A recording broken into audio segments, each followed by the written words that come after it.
Assalamualaikum warahmatullahi wabarakatuh. Perkenalkan, nama saya Ratifa Tarani, mahasiswi Ilmu Kesehatan Masyarakat, Universitas Islam Negeri Sumatera Utara. Kali ini saya akan membahas tentang penyakit diabetes mellitus. Latar belakang diabetes mellitus itu berasal dari kata Yunani yang berarti air mancur gula. Hal ini disebabkan dokter-dokter di zaman kuno menemukan bahwa orang dengan diabetes mellitus menghasilkan banyak urin walaupun mereka tidak tahu penyebabnya. Menurut American Diabetes Association atau ADA tahun 2010, diabetes mellitus merupakan suatu kelompok penyakit metabolik dengan karakteristik hiperglikemia yang terjadi karena kelainan sekresi insulin, kerja insulin, atau kedua-duanya. Diabetes mellitus menjadi ancaman serius bagi kesehatan manusia pada abad ke-21. Jumlah penderita diabetes mellitus mencapai 422 juta orang di dunia pada tahun 2014. Sebagian besar dari penderita tersebut berada di negara berkembang. Indonesia sebagai salah satu negara berkembang memiliki jumlah penderita yang cukup tinggi. Selanjutnya, kita akan membahas apa itu diabetes mellitus. Menurut WHO, diabetes mellitus didefinisikan sebagai suatu penyakit atau gangguan metabolisme kronis dengan multi-etiologi yang ditandai dengan tingginya kadar gula darah disertai dengan gangguan metabolisme karbohidrat, lipid, dan protein sebagai akibat insufisiensi fungsi insulin. Insufisiensi fungsi insulin dapat disebabkan oleh gangguan atau defisiensi produksi insulin oleh sel-sel beta Langerhans kelenjar pankreas atau disebabkan oleh kurang responsifnya sel-sel tubuh terhadap insulin. Diabetes mellitus adalah suatu penyakit metabolik yang diakibatkan oleh meningkatnya kadar glukosa atau gula darah. Gula darah sangat vital bagi kesehatan karena merupakan sumber energi yang penting bagi sel-sel dan jaringan. Kadar gula darah dikatakan terlalu tinggi jika melebihi 200 mg per desiliter. Istilah medis untuk kadar gula darah terlalu tinggi adalah hiperglikemia. Hiperglikemia dapat terjadi ketika tubuh tidak memiliki cukup insulin, yaitu hormon yang dilepas oleh pankreas. Insulin berfungsi menyebarkan gula dari darah ke seluruh sel-sel tubuh agar bisa diproses menjadi energi. Gula darah tinggi juga dapat terjadi bila sel-sel tubuh tidak sensitif terhadap insulin, sehingga gula dari darah tidak dapat masuk ke dalam sel untuk diproses. Pada kondisi normal, kadar gula dalam tubuh adalah 70-99 mg per desiliter sebelum makan dan di bawah 140 mg per desiliter setelah makan. Sedangkan pada penderita prediabetes, kadar gula darah akan naik mencapai 140-199 mg per desiliter setelah makan. Selanjutnya, kita akan membahas tentang tipe-tipe diabetes mellitus. Diabetes mellitus tipe 1 disebabkan oleh pankreas yang tidak memproduksi cukup insulin. Lebih dari 90% diabetes pada anak dan remaja merupakan diabetes mellitus tipe 1. Diabetes mellitus tipe 1 tidak dapat dicegah dan siapapun dapat mengalaminya. Yang kedua, diabetes mellitus tipe 2 disebabkan oleh gangguan kerja insulin yang juga dapat disertai dengan kerusakan pada sel pankreas. Diabetes mellitus tipe 2 pada anak biasanya terdiagnosis pada usia pubertas atau lebih tua. Sering disertai dengan tanda lipatan kulit bagian leher dan ketiak lebih gelap. Berkaitan dengan gaya hidup tidak sehat seperti berat badan berlebih, obesitas, kurang aktivitas fisik, hipertensi, dislipidemia, diet tidak sehat atau seimbang, serta merokok. Diabetes tipe 3. Diabetes tipe 3 adalah kondisi yang disebabkan oleh kurangnya suplai insulin ke dalam otak. Minimnya kadar insulin dalam otak dapat menurunkan kerja dan regenerasi sel otak sehingga memicu terjadinya penyakit Alzheimer.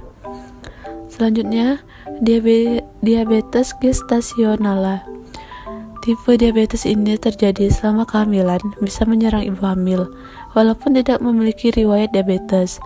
Menurut American Pregnancy Association, klarifikasi diabetes ini muncul karena plasenta ibu hamil akan terus menghasilkan sebuah hormon khusus. Hormon inilah yang menghambat insulin bekerja dengan efektif.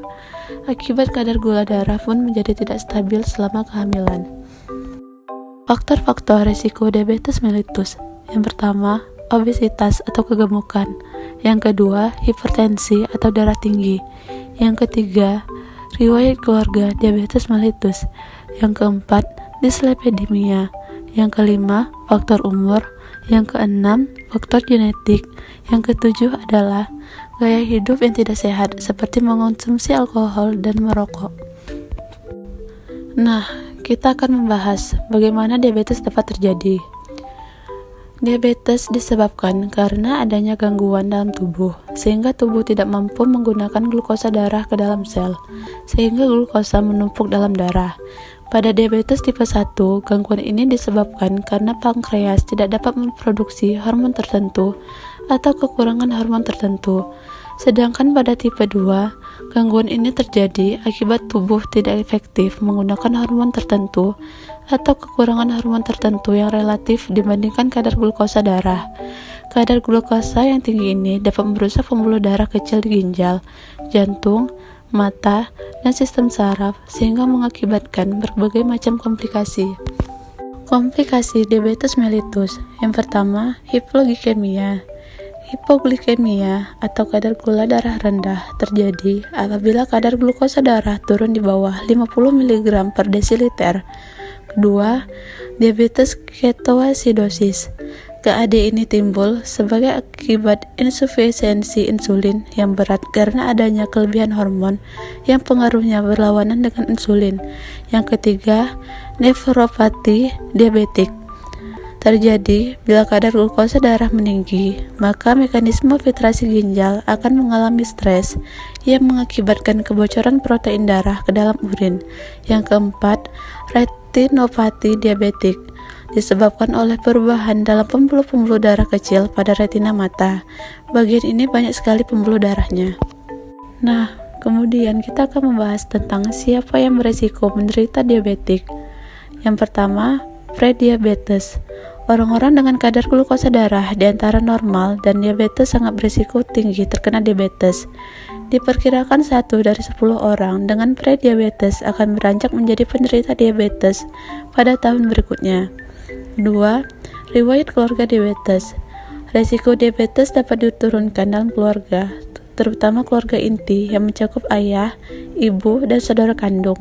Yang ketiga, karena kelebihan berat badan akibat asupan gula dan lemak tinggi. Kelebihan berat badan, terutama akibat asupan gula dan lemak yang berlebihan, adalah faktor resiko diabetes yang cukup tinggi. Yang keempat, mengalami gangguan kesehatan.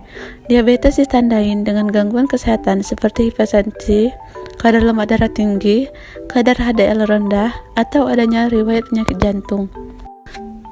Kemudian, kita akan membahas tentang tanda dan gejala diabetes mellitus. Gejala umum diabetes mellitus adalah 1. Poliphagia atau banyak makan. 2. Polidipsia atau banyak minum. 3. Poliuria atau banyak kencing atau sering kencing di malam hari. 4. Nafsu makan bertambah namun berat badan turun dengan cepat. Yang kelima, mudah lelah. Kemudian gejala lain dari diabetes mellitus adalah kesemutan, kulit terasa panas seperti tertusuk-tusuk jarum, rasa kebas di kulit, kram, kelelahan, mudah mengantuk, pandangan mulai kabur, gigi mudah goyang dan mudah lepas, kemampuan seksual pada pria pun mulai menurun, dan pada ibu hamil sering terjadi keguguran dan kematian janin. Bagaimana diagnosis diabetes mellitus? Diabetes mellitus dapat kita diagnosis dengan berbagai cara, seperti yang pertama, tes gula darah sewaktu. Tes ini bertujuan untuk mengukur kadar glukosa darah pada jam tertentu secara acak. Tes ini tidak memerlukan pasien untuk berpuasa terlebih dahulu. Jika tes gula darah sewaktu menunjukkan kadar gula 200 mg atau per desiliter atau lebih, pasien dapat didiagnosis menderita diabetes. Yang kedua, tes gula darah puasa. Tes ini bertujuan untuk mengukur kadar glukosa darah pada saat pasien berpuasa. Pasien akan diminta berpuasa terlebih dahulu selama 8 jam. Hasil tes kadar gula darah kurang dari 100 mg per desiliter menunjukkan normal, sedangkan hasil tes 126 mg per desiliter atau lebih menunjukkan pasien menderita diabetes. Yang ketiga, tes toleransi glukosa. Tes ini dilakukan dengan meminta pasien untuk berpuasa selama semalam terlebih dahulu. Pasien kemudian akan menjalani pengukuran tes gula darah puasa. Setelah tes tersebut dilakukan, pasien akan diminta meminum larutan gula khusus. Kemudian sampel gula darah akan diambil kembali setelah 2 jam minum larutan gula. Hasil tes 200 mg per desiliter atau lebih menunjukkan pasien menderita diabetes. Yang keempat, tes gula darah HbA1c. Tes ini bertujuan untuk mengukur kadar glukosa darah rata-rata pasien selama 2-3 bulan ke belakang. Tes ini akan mengukur kadar gula darah yang terikat pada hemoglobin, yaitu protein yang berfungsi membawa oksigen dalam darah. Hasil tes HbA1c di bawah 57% merupakan kondisi normal. Hasil tes HbA1c di atas 6,5% menunjukkan pasien menderita diabetes. Pengobatan diabetes mellitus.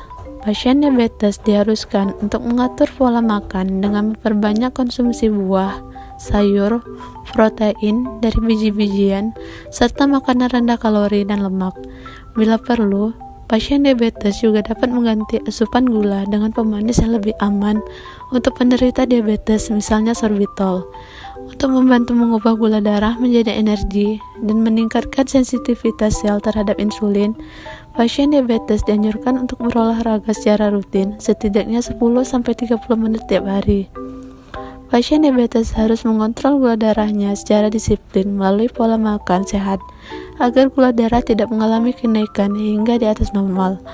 Selain mengontrol kadar gula glukosa, pasien dengan kondisi ini juga diatur jadwal untuk menjalani tes HbA1c guna memantau kadar gula darah selama 2-3 bulan terakhir. Ini adalah cara pencegahan diabetes mellitus apabila kita ingin menghindari penyakit diabetes mellitus terjadi di diri kita. Yang pertama, memiliki berat badan ideal. Obesitas adalah salah satu faktor risiko utama dari diabetes tipe 2. Menjalani diet pola makan rendah kalori dan lemak sangat dianjurkan sebagai cara terbaik untuk mencegah diabetes. Yang kedua, banyak makan buah dan sayur. Dengan makan sayur dan buah-buahan setiap hari dapat mengurangi risiko terjangkit penyakit diabetes mellitus. Yang ketiga, mengurangi konsumsi gula. Untuk menjaga kadar gula darah normal, harus membatasi konsumsi gula. Tapi bukan berarti menjadi anti gula. Bila mengganti gula pasir dengan pemanis rendah gula dan mengontrol asupan kalori sehari-hari. Yang keempat, aktif berolahraga. Usahakan berolahraga minimal 30 menit sehari, 3-5 kali seminggu untuk memaksimalkan pencapaian target berat badan ideal. Nah, sekarang kita akan membahas tentang mitos dan fakta penyakit diabetes mellitus. Mitos yang berkembang di masyarakat. Ada 2 jenis diabetes mellitus, yaitu diabetes basah dan diabetes garing. Namun, faktanya, dalam ilmu kedokteran tidak ada istilah diabetes garing atau diabetes basah. Kedua istilah ini merupakan istilah yang timbul dari gejala diabetes tipe 2, yaitu penurunan berat badan drastis atau kering, karena tidak ada gula yang diantar oleh insulin ke sel-sel tubuh untuk dijadikan energi.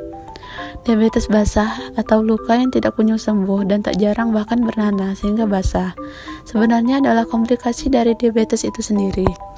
Mitos selama ini yang sering kita dengar adalah penderita diabetes mellitus tidak boleh mengonsumsi gula. Namun faktanya, penderita diabetes memang harus menerapkan pola makan yang bernutrisi dan sehat. Tapi bukan berarti penderita diabetes mellitus sama sekali tidak boleh mengonsumsi gula, asal dengan takaran yang secukupnya atau sesuai dengan yang disarankan oleh dokter. Mitos yang berkembang selama ini adalah penyandang diabetes tidak dapat mendonorkan darah. Faktanya, penderita diabetes mellitus tetap dapat mendonorkan darahnya selama kadar gulanya terkendali. Diabetes pada ibu hamil tak perlu dianggap serius karena akan menghilang begitu melahirkan. Faktanya, 50-70% ibu hamil yang memiliki diabetes atau diabetes gestasional saat mengandung, dia berisiko menderita diabetes tipe 2 dalam waktu 5-10 tahun setelah melahirkan. Jika dibiarkan tanpa pengobatan, anak-anak yang lahir dari ibu yang menderita diabetes selama hamil berisiko menderita diabetes tipe 2 di usia dewasa. Mitos selanjutnya adalah orang kurus tidak mungkin menderita diabetes. Faktanya, meskipun obesitas berpotensi untuk memicu diabetes, Tetapi orang dengan berat badan yang normal maupun yang di atas normal juga bisa mengidap diabetes. Nah, sudah tahu kan apa itu diabetes? Mari kita menerapkan pola hidup sehat agar kita terhindar dari penyakit diabetes. Sekian penjelasan saya tentang penyakit diabetes mellitus. Lebih dan kurang saya mohon maaf. Assalamualaikum warahmatullahi wabarakatuh.